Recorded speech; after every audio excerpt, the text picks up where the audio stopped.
Unit 12 के under 3 subject थे, जिनमें पहला था फॉरेस्ट सर्विंग एंड इंजीनियरिंग, जिसे कंप्लीट कर चुके हैं। दूसरा है सॉइल साइंस और तीसरा है वाटर साइड मैनेजमेंट। यहाँ वाटर साइड मैनेजमेंट थोड़ा छोटा है और इससे कम ही क्वेश्चन आते हैं, इसलिए सबसे पहले इसी को निपटा लेंगे, फिर सॉइल साइंस को थोड़ा ठीक ठाक से पूरा वीडियो के साथ फुल लेंथ चलेगा। तो वाटर साइड मैनेजमेंट की बात की जाए तो सबसे पहला तो अपना आता है इसका टर्म कि आखिर वाटर साइड का मतलब क्या होता है, या वाटर साइड से आप क्या समझते हो। वाटर साइड का मतलब हुआ कि ऐसा आपके पास कोई जियोग्राफिकल एरिया जो जिसका पूरा जो वाटर है वो आपके 3 साइड की जगह तरह एक ही पॉइंट पे इकट्ठा हो जाता है और यहाँ से पूरा इकट्ठा निकलता है। तो ये जो बाउंड्रीज है ये एक टाइप से वाटर सेट को डिवाइड कर देती है और इस पूरे एरिया का जो वाटर है वो एक ही पॉइंट से सिंगल आउटलेट से निकलता है।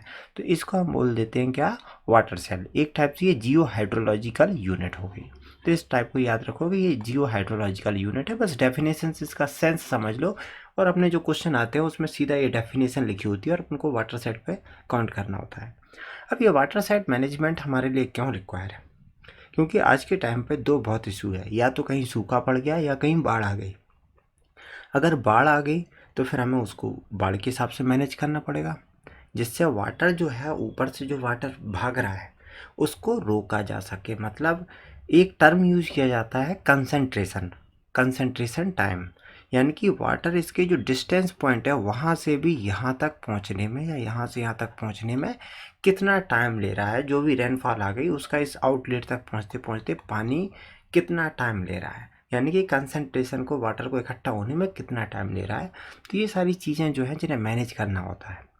तो यहाँ पर एक अलग टर्म भी आ जाता है अपना, यह है water side management.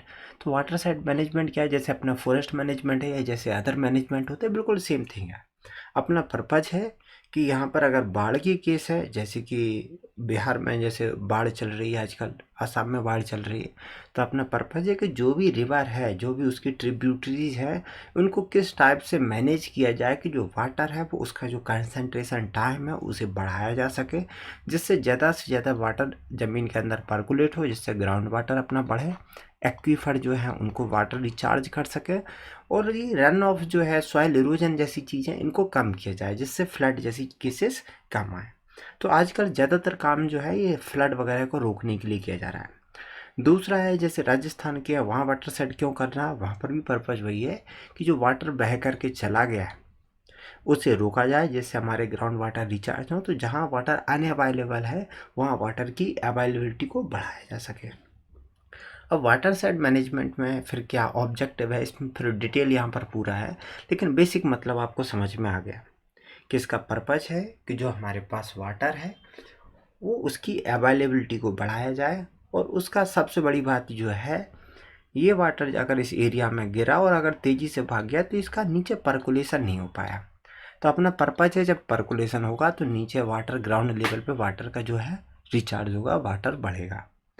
Second thing ये है कि ये जो अगर पर्कुलेशन बढ़ेगा तो रन ऑफ के लिए वाटर कम मिलेगा। रन ऑफ कम होगा तो सॉइल इरोजन कम होगा, सॉइल इरोजन होगा तो कम होगा तो हमारी जो सॉइल की फर्टिलिटी है वो बची रहेगी। तो ये सारी चीज़ें हैं जिनके लिए हम वहाँ कंट्रोल करते हैं। इसके साथ साथ हमारे इसके साथ कुछ अदर एस्पेक्ट भी जुड़ जाते हैं। जब अपन काम करने लगते हैं तो कुछ और चीज़ें उसके साथ जुड़ जाती हैं, जैसे कि मतलब फार्मर की डबल इनकम करना या रूरल एम्प्लॉयमेंट जनरेट करना। जैसे कि एक एग्जांपल है, जैसे चंबल वैली रीजन है, तो यहाँ पर क्या है कि छोटे छोटे टीले हैं जिनमें इरोजन का बहुत ज़्यादा काम होता है। तो जो एमपी गवर्नमेंट है या यूपी गवर्नमेंट है, ये क्या करते हैं कि रूरल एरिया में इस टाइप के छोटे छोटे से डैम बना देते हैं, चेक डैम। तो लोगों को नरेगा के अंडर जॉब दे करके इस टाइप के चेक डैम बनवा देते हैं, जिससे क्या है कि जो छोटे छोटे टीले हैं उनमें पानी भर जाता है। भर जाएगा तो क्या होगा, एक टाइप से यहाँ पर पानी इकट्ठा हुआ, ग्राउंड वाटर रिचार्ज होगा। दूसरा मतलब एक तो ग्राउंड वाटर रिचार्ज का काम हो गया, दूसरा जब यहाँ पानी भरेगा तो एक तो बनाने में रूरल एम्प्लॉयमेंट हो गया, वाटर रिचार्ज हो गया, तीसरा सॉइल का इरोजन का जो चांसेस थे वो कम हुए। और जब पानी कम बहेगा तो यहाँ पर जो नदी है उनमें एकदम जो फ्लड आ रही थी, बाढ़ आ रही थी, वो कहीं ना कहीं रुक गई। देखो एक नदी में बाढ़ को रोकना पॉसिबल नहीं होता, लेकिन नदी की जो साइड लाइन है जहाँ से पानी आ रहा है उसे अगर बांट दिया जाए, उसे रोक दिया जाए तो नदी में पानी आने नहीं दो। मतलब जो कंसंट्रेशन टाइम है उसे 4 घंटे 10 घंटे या 20 घंटे के कंपेयर में अगर आप उसे कंसंट्रेशन टाइम को 4 महीने कर दोगे तो फ्लड जैसी केस नहीं आएंगे। और फिर जब एक बार यहाँ पर पानी हो जाता है तो फिर क्या पूरा इकोसिस्टम डेवलप हो जाता है, उसमें फिर मछलियाँ आ जाएंगी, फिर फिशिंग होने लगेगी। तो इस टाइप की चीज़ें हैं। तो एक तो फार्मर की इनकम डबल करना, कैसे, इसके लिए जो वाटर की अवेलेबिलिटी है वो बढ़ा दो, इकोलॉजिकल बैलेंस है, फ्लड को मॉडरेट करो। और जब यहाँ पर कुछ जगह क्या है पेड़ पौधे वगैरह लगा देते हैं तो यहाँ पर फ्यूल फूडर टिम्बर वगैरह जो चीज़ें हैं इनकी अवेलेबिलिटी बढ़ा देते हैं। तो अपना जो क्वेश्चन आता है वो या तो वाटर सेट की डेफिनेशन से आ जाता है या फिर वाटर सेट आप क्यों करना चाहते हो उसकी ऑब्जेक्टिव से आ जाता है। तीसरा जो क्वेश्चन आएगा वो आगे डिस्कस करेंगे। अब यहाँ पर एक एग्जाम्पल है जो आज के टाइम पे करंटली चल रहा है, ये है नेपाल। अब क्योंकि पहाड़ियाँ हैं तो पहाड़ियों में जैसे ही पानी गिरा, वाटर का जो कंसंट्रेशन टाइम है वो बहुत कम है, तो पानी तेज़ी से नीचे आ जाता है। अब जब तेज़ी से नीचे आ जाता है तो बिहार में आ जाती है बाढ़। अब इसके लिए बिहारियों ने क्या किया, मतलब बिहार गवर्नमेंट ने क्या किया कि नेपाल बॉर्डर पे इस टाइप की एक चेक डैम बना रहा है। ये वो उसी डैम की फ़ोटो है जो अभी करंट की चल रही है। अब इससे क्या होगा इस डैम से कि जो वाटर इधर से बह के आएगा, अगर यहाँ पर डैम बना दिया तो ये डैम से भरा रहेगा, इधर बिहार में एंटर नहीं करेगा पानी, जिससे बिहार में जो फ्लड आ रही है उसे रोका जाए। तो कहने का मतलब बिहार गवर्नमेंट जो है वो अपने आप बाढ़ ना आए उसके लिए एक टाइप से लेवीज बना रहा है, एक चेक डैम बना रहा है। हालांकि अब इस पर नेपाल गवर्नमेंट है वो विरोध कर रही है। क्यों? क्योंकि ये बात बताओ, ये जो एरिया है नेपाल का, यहाँ के पहले जो भी पानी आया सीधा बह के चला गया, तो यहाँ पर तो कभी फ्लड आई नहीं, ऊपर वाले में नीचे ही फ्लड आएगी। अगर तुम डैम बना दोगे यहाँ पर काफ़ी अच्छा खासा, ये कोई छोटा मोटा थोड़ी है, ये लगभग है नीचे से 10 मीटर के 10 फीट के ऊपर है, 10-12 फीट के आसपास हाइट का है। तो 10-12 फीट का जब ये डैम इतना बनेगा, ये इस साइड से आगे भी ऊपर बनाया जाएगा, तो ये इधर पानी भर देगा, पानी भर देगा तो इनकी जो एरिया है बहुत बड़ा, जो नेपाल का बहुत सारा एरिया है वो डूब में आ जाएगा। मतलब नेपाल आधा तो तालाब में बदल गया, जो उनका तराई वाला रीजन है नेपालियों का। तो उन्हें खुद दिक्कत आ जाएगी, क्योंकि जैसी बारिश होगी उनके यहाँ फ्लड आ जाएगी या वो डूब में आ जाएंगे। तो वो इस बात को विरोध कर रहे हैं, डायरेक्ट तो नहीं कर सकते। तो वो बोल रहा है कि तुम हमारे बॉर्डर पे बना रहे हो या तुमने हमारी ज़मीन पे ये चेक डैम बना दिया। तो उनके विरोध करने के तरीके अलग है, लेकिन निशाना कहीं और है। तो ये एक टाइप से ये समझ लो कि हम वाटर सेट कैसे मैनेज करते हैं, क्या ऐसे चेक डैम वगैरह बनाते हैं, वो चीज़ है। अब इसमें डिफरेंट टाइप की जो चेक डैम बनाते हैं उन चीज़ों का हमें पढ़ने की ज़रूरत नहीं है, बट वाटर सेट के कुछ रिलेटेड कैरेक्टर होते हैं कि एक वाटर सेट कैसा हो सकता है, क्या साइज हो सकता है, कैसा ड्रेनेज होता है, स्लोप वगैरह कैसे हो सकते हैं, इसके बेस पे हम कुछ कैरेक्टर करते हैं। कैरेक्टर जो है इसके, ये अपने MCQ एग्ज़ाम के बिल्कुल पर्पज़ के नहीं है। ये जो कुछ एग्ज़ाम है जिसमें ऑब्जेक्टिव और रिटन दोनों टाइप का कंटेंट है, उन्हें ये से याद रखना होता है कि वाटर सेट के जो कैरेक्टर हैं वो कैसे होंगे। खासकर रिटन एग्ज़ाम वालों को थोड़ा देखना होता है कि वाटर सेट क्या हो सकता है, कि भाई उसका जो साइज़ है वो 4 से 40,000, ये 4 मीन्स 4,000, ये 4,000 to 40,000 हेक्टर। शेप कैसा हो सकता है, या तो ये इलोंगेटेड हो सकता है, स्फेरिकल हो सकता है, पियर शेप मतलब हो सकता है, स्क्वायर हो सकता है, रेक्टेंगुलर है, ट्रायंगुलर, कैसे भी शेप का वाटर सेट हो सकता है। स्लोप है, ज़्यादा हो सकता है, कम हो सकता है, क्लाइमेट कैसा भी हो सकता है, और ड्रेनेज वगैरह। तो ये कुछ पॉइंट्स हैं जिनके हिसाब से अपन किसी वाटर सेट के जो कैरेक्टर हैं कि वाटर सेट में क्या होता है क्या नहीं होता है, उन चीज़ों को ध्यान देते हैं। अपने लिए जो इम्पोर्टेंट है वो केवल एक ही टर्म है कि ये टाइम ऑफ कंसंट्रेशन क्या होता है। इस शब्द से अपने जो MCQ एग्ज़ाम है वो काम हो जाता है। MCQ क्वेश्चन अगर कहीं आते हैं तो वो, मतलब जो मैंने बोला था कि 3 टाइप के क्वेश्चन आते हैं, तो जो तीसरा जो क्वेश्चन आता है वो निकलता है अपना यहाँ से। इसके वाटर सेट के क्लासिफिकेशन, वाटर सेट के साइज के हिसाब से क्लासीफाई करते हैं। तो बहुत सारे क्लासिफिकेशन है, उसमें बेसिकली जो अपना है इससे क्लासिफिकेशन निकलेंगे। एक होता है अपना माइक्रो वाटर सेट। माइक्रो का मतलब होता है, ये कई बार सीधा रिटन में क्वेश्चन में सीधा पूछा जाता है डिफाइन करने के लिए, या अपन को इसका याद रखना होता है कि माइक्रो वाटर सेट कितने का होता है। तो ये जो 400 हेक्टेयर से छोटे एरिया का जो वाटर सेट है उसे बोलते हैं माइक्रो वाटर सेट। पहले एक रिवर का स्ट्रीम समझते हैं कि जैसे अपनी एक रिवर है, इसे मान लो गंगा रिवर है। ये रही बड़ी रिवर। तो इसे अपन बोलते हैं फर्स्ट, मतलब प्राइमरी स्ट्रीम। जो अपना बड़ा वाटर शेड होगा, ये सपोज ये वाटर शेड बड़ा सा ले लेते हैं, तो इसमें से जो मेन रिवर बनती है या मेन स्ट्रीम बनती है उसे बोलते हैं फर्स्ट स्ट्रीम। अब इससे कुछ सेकेंडरी बनेंगे, ये सेकंड वाली, सेकंड से जुड़ी हुई कुछ थर्ड बनेंगी, थर्ड से बनी कुछ फोर्थ होंगी, फोर्थ से कुछ फिफ्थ होंगी, और फिफ्थ से नीचे थोड़ी और छोटी छोटी हो जाती है। तो ये जो माइक्रो है ये किसी छोटी सी घाटी का होगा, यानी कि ये फिफ्थ पोजीशन वाला होगा। आपको फिफ्थ पोजीशन याद रखने का कोई मतलब नहीं है, बस यहाँ पर साइज याद रखो कि ये 400 हेक्टेयर से छोटा एरिया है। छोटे एरिया की ये जो बनती है उसे बोलते हैं माइक्रो वाटर सेट। दूसरा आता है मिनी वाटर सेट, ये भी कई बार पूछा जा चुका है। मिनी वाटर सेट ये है 400 से 2000 हेक्टेयर का जो एरिया है, मतलब ये जनरली क्या होता है अपने फोर्थ पोजीशन वाली रिवर, तो इसकी फोर्थ ये वाली कवर कर देगा। इसमें दूसरा कलर ले लेता हूँ यहाँ पर, तो यहाँ पर जो है फोर्थ में वो ये वाला पार्ट आ जाएगा, जिसमें अपनी फोर्थ जो स्ट्रीम है इसके साथ ये फिफ्थ वाली इधर उधर जुड़ी होंगी। तो ये लगभग बनेगा अपना कितना, 400 से लेके 2000 हेक्टेयर तक का एरिया जो कवर कर रखा होगा इसने फोर्थ स्ट्रीम वाले ने, नंबर वाले ने। इसे बोलते हैं मिनी वाटर सेट। मिनी के बाद आएगा सब वाटर सेट, ये तो नहीं पूछा गया भाई। ये होता है 2000 से 4000 तक। उसके ऊपर आता है वाटर शेड, जिस पे अपन लेवल पे मैनेज करते हैं एक्चुअल में। ये वाटर शेड होता है 4000 से 40000। इसको याद रखना है 4 से 40, क्योंकि ये कई बार पूछा जा चुका है कि एक वाटर शेड का साइज जो है वो किस लेवल तक का होता है, तो वो होता है 4000 से 40000।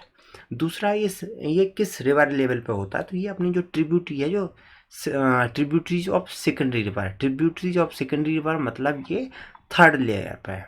थर्ड लेयर मतलब ये वाली। तो ये जो कवर करेगा वाटर सेट, जो मतलब अपना जो वाटर सेट है वो जनरली इस लेवल पे कवर करेगा, ये वाला, जिसमें अपनी थर्ड फोर्थ फिफ्थ ये पूरा एरिया कवर करेगा। तो थर्ड लेवल की रिवर है उसे कवर करेगा। इसे कैसे देख सकते हो, मान लो आपकी एक मेन रिवर है वो है यमुना। यमुना की दूसरी सेकंड लेयर पे कौन सी है, चंबल। और आपकी चंबल से कोई बानस जो रिवर है, तो अब बानस रिवर की इधर जो चलेंगी, अगर आप वाटर सेट मैनेज कर रहे हैं तो ये बानस रिवर लेवल पे करोगे। इसकी फिर फोर्थ लेवल फिफ्थ है वो चलती रहेंगी। तो जो अपन थर्ड लेयर पे कर रहे हैं, बानस जो है अपनी अरावली से निकल रही है उस लेवल पे कर रहे हैं, तो ये अपनी है वाटर सेट मैनेजमेंट। फिर इसके ऊपर का जाएगा 40,000 से ऊपर होता है, लेकिन 1 लाख से नीचे, उसे बोलते हैं सब कैचमेंट। और फिर 1 लाख के ऊपर चला जाता है तो उसे बोलते हैं कैचमेंट एरिया। तो यहाँ जो टर्म है इनको याद रखना है कि ये जो है कैचमेंट कितने पे है, सब वाटर साइड कितने पे है, वाटर साइड कितने पे है, इस टर्म से ही क्वेश्चन आएंगे अपने। अब देखेंगे कि आखिर ये जो वाटर साइड हम मैनेज करते हैं तो कैसे मैनेज करते हैं, मतलब बेसिक है, बेसिक चीज़ें हैं। अब इनसे जो भी आगे आपको बताया जाएगा उसमें अभी क्वेश्चन नहीं आने वाले हैं, एक्सेप्ट जो अभी वाटर हार्वेस्टिंग करेंगे उसके जो चौथा क्वेश्चन निकलता है वो वाटर हार्वेस्टिंग से निकलेंगे। यहाँ ये समझ लेते हैं कि आखिर वाटर साइड को जो मैनेज करते हैं उसमें क्या क्या कंपोनेंट हैं। तो एक तो होता है कि वाटर साइड में अपनी पानी वाला साइकिल है, जो ऊपर से पानी बरस रहा है, रन ऑफ हो रहा है, फिर इवापोरेट हो रहा है। तो इस वाटर साइड में जो है वो वाटर साइकिल मैनेज करते हैं। खासकर इसका जो रन ऑफ वाला है उससे रिलेटेड चीज़ें, जिसमें अपन चेक डैम वगैरह हैं उन चीज़ों को मैनेज करते हैं। दूसरा कंपोनेंट जो अपने हाथ में होता है वो है क्रॉप, मतलब खेतीबाड़ी जो है, फसल जो है। तो किस टाइप से अपन वहाँ पर क्रॉपिंग करें जिससे कि उसमें जो रन ऑफ टाइम है उसे बढ़ाया जा सके, जिससे वाटर का कंसंट्रेशन जो टाइम है उसे बढ़ाया जा सके। और तीसरा उसी से रिलेटेड जो अदर चीज़ें हैं जैसे क्रॉप और वाटर सेट को है, जैसे फर्टिलाइजर, अभी जो टेक्निकल चीज़ें हैं वो चीज़ें तीसरे प्लान में पड़ी रहती हैं। इस पर ज़्यादा ध्यान देने की ज़रूरत अपनी है नहीं। बेसिक समझ लो कि जैसे अगर एग्रीकल्चर यानी कि क्रॉप वाले पे मुद्दे पे देख लिया जाए तो इससे कोई क्वेश्चन नहीं आने वाला। बस एक बेसिक ये है कि जैसे अपन को एक साथ पूरे में पास्चर लैंड करते हैं यहाँ से यहाँ तक, तो पॉसिबिलिटी थी कि रन ऑफ ज़्यादा होता है, तो उसको क्या कर देंगे, जैसे यहाँ पर एली क्रॉपिंग कर दी, इस टाइप की जो ढलान है उसके परपेंडिकुलर 90 डिग्री पर अपन ऐसे कर देते हैं और उन्हें मेंटेन करते रहते हैं, जिससे कि जो रन ऑफ है वो रुक रुक के पानी नीचे जाए, उसे फिल्ट्रेशन के लिए प्रॉपर टाइम मिलता जाए। बकाया कि जैसे देख लो कोई भी एग्रो फॉरेस्ट्री सिस्टम है उन्हें अपन यहाँ यूज कर लेंगे। पर्पज़ यही कि ट्री कंपोनेंट होना चाहिए, और जो एग्रीकल्चर कंपोनेंट है वो भी जो ढलान है अपना, जैसे पहाड़ी इधर जा रही तो उसके 90 डिग्री पे इस टाइप से करेंगे जिससे पानी जो है क्रॉप से रूट्स के थ्रू फिल्टर हो करके जाए, वो ज़्यादा तेज़ी से भाग ना पाए। अब इसमें ज़्यादा कुछ आता नहीं है। जो अपना चौथा क्वेश्चन निकलेगा वो है वाटर शेड यानी कि रेन वाटर हार्वेस्टिंग से। जो वाटर हार्वेस्टिंग है इसकी भी दो टाइप से डिवाइड कर देते हैं अपन। बका की चीज़ें आप समझते हो कैसे करना होता है। इसमें दो टाइप आ जाते हैं, एक है जो माइक्रो लेवल पे करते हैं, दूसरा मैक्रो लेवल मतलब बड़े लेवल पे, बड़े कैचमेंट लेवल पे करते हैं।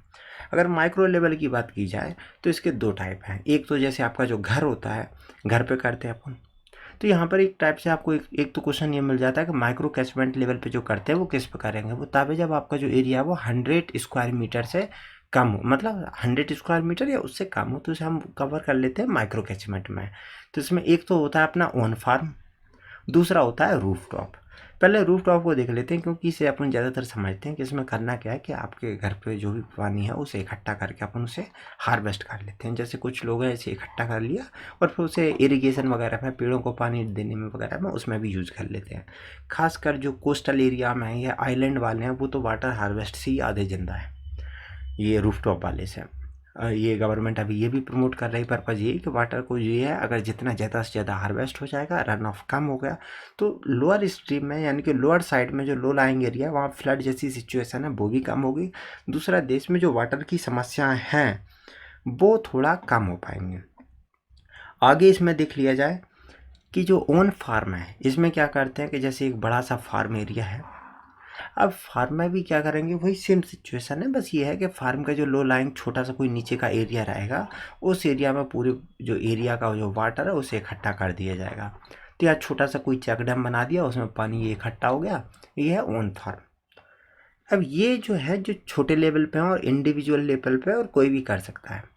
दूसरा है जो है ना बड़े लेवल पर करते हैं, माइक्रो कैचमेंट में आते हैं। इसमें है क्या, ऐसे वाड़ी सिस्टम है या ऑफ वाड़ी सिस्टम।